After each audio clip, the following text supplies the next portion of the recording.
Welcome to Candy Rainbow Kids. The Tortoise and the Hare. Once upon a time, in a field full of wild flowers, lived a speedy hare and a slow and steady tortoise. The hare was super fast. He could zip past anyone in a blur, while the tortoise took his sweet time, leaving a trail of tiny footprints. The hare was incredibly proud of his speed. He would even tease the tortoise, saying, "I'm the fastest one here. No one can outrun me." One sunny day, while the hare was boasting to the other animals, the tortoise surprised everyone. "Hey, hare," he said in his calm voice, "I think I can beat you in a race." The animals couldn't stop laughing. "A tortoise beat a hare? That's impossible," they cried. The hare chuckled. "All right, slowpoke. But don't cry when you lose." The race began. The hare shot off like a furry rocket, leaving the tortoise far behind. He reached the halfway point and saw some delicious berries. "There's plenty of time," he thought, munching on the berries. "I'll take a quick nap under this cool tree." The tortoise, meanwhile, plodded along steadily. Step by slow step, he never stopped moving. He didn't care about the berries or the comfy shade. He just focused on putting one foot in front of the other. Hopper woke up with a big yawn. "Oh no! I must have overslept." The hare raced towards the finish line as fast as he could, but it was too late. The tortoise had already crossed it, a big smile on his face. The animals cheered for the tortoise. The hare, defeated, hung his head in shame. He realized that his bragging and laziness had cost him the race. From that day on, the hare never teased the tortoise again. He learned that slow and steady wins the race, and that hard work and never giving up are more important than just being fast. Moral of the story is, slow and steady wins the race. Don't be overconfident. The Lion and the Mouse. Once upon a time, in a dense jungle, lived a big, strong lion. He loved taking naps under a big, shady tree. One day, while the lion snoozed, a tiny mouse came skipping by. The mouse scurried right up the tree, right over the lion's nose. The lion woke up with a surprised roar. He caught the mouse, so small and tickly, and roared again. He was about to crush the mouse. The mouse squeaked. "Please, Mr. Lion, don't eat me. I'm so small, I wouldn't even feel your tummy. Maybe someday, I can help you in return." The lion chuckled. How could such a tiny creature help him, the king of the jungle?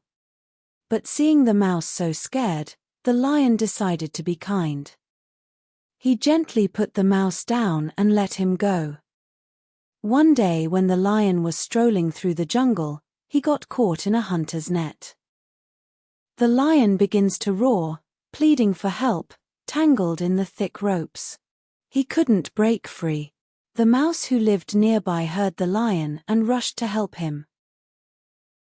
With his sharp teeth, the mouse started nibbling on the ropes. He gnawed and gnawed, bit by bit, until finally, the ropes snapped. The lion was free and he boomed. "Thank you. You saved me. I never thought a little mouse like you could be so helpful." The mouse squeaked happily.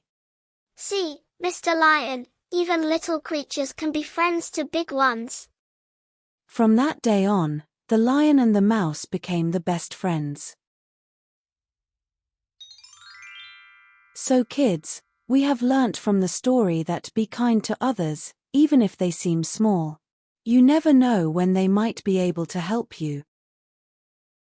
Spike and Lily, the dinosaurs. Once upon a time, in a land with tall trees, lived two little dinosaurs.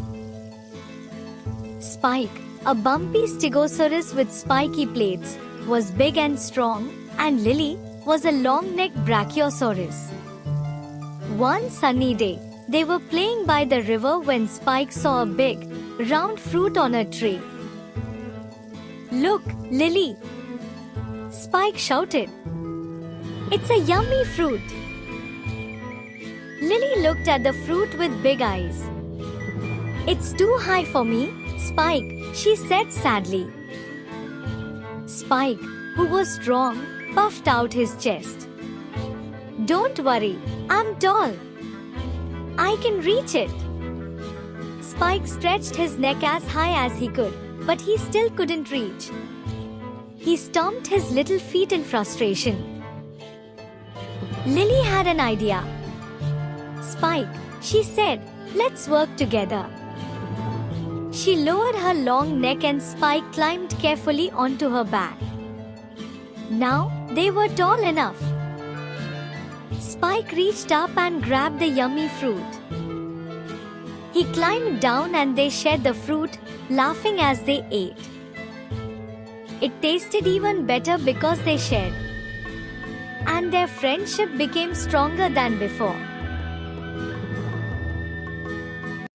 The moral of the story is, teamwork makes the dream work. When friends help each other, they can do anything.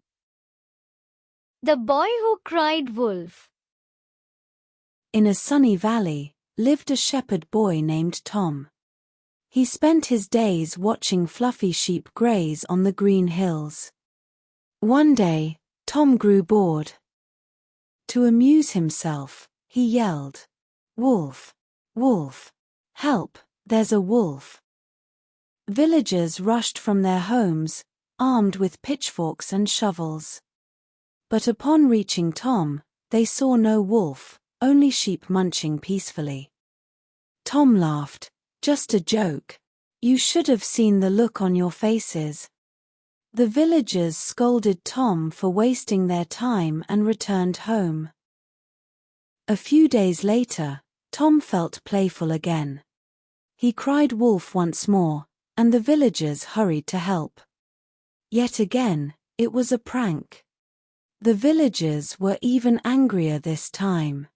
"Don't cry wolf unless it's real," they warned. One gloomy afternoon, a real wolf emerged from the woods. It stalked towards the flock with hungry eyes. Tom, terrified this time, screamed with all his might, "Wolf! Wolf! This time it's real." But the villagers, remembering his past lies, ignored his cries. They thought it was another prank. By the time they realized their mistake, it was too late. The wolf had scattered the sheep and disappeared into the forest. Tom learned a hard lesson that day. Lies, even playful ones, can erode trust. When he finally needed help, no one believed him, and he paid a heavy price. From then on, Tom vowed to always be truthful, even if it meant less excitement. So kids, don't lie, even for fun. If you do, people won't believe you when you tell the truth. The Country Mouse and the City Mouse. Once upon a time, two mice lived far apart. One mouse lived in a hole under a sunflower. We call him Country Mouse. The other mouse lived in a big house by a bakery. We call him City Mouse. One day, City Mouse went to visit Country Mouse. "Come see my city life," she squeaked. Country Mouse wore a straw hat. He liked his berries and seeds. But City Mouse's stories made him curious. He packed some acorns and went with him. The city was loud and scary. City Mouse led him to a big house with yummy food. They ate cheese and sweet treats. Suddenly, a big, scary cat appeared. The mice squeaked and hid. They ran and dodged the cat's paws. Country Mouse was scared. "I like my safe home," he squeaked. City Mouse understood. They went back to the fields. Country Mouse shared his seeds and berries. City Mouse liked it too, and realized home is the best place to be. A simple life with peace and safety is better than a fancy life with danger. Please like and subscribe for more moral stories.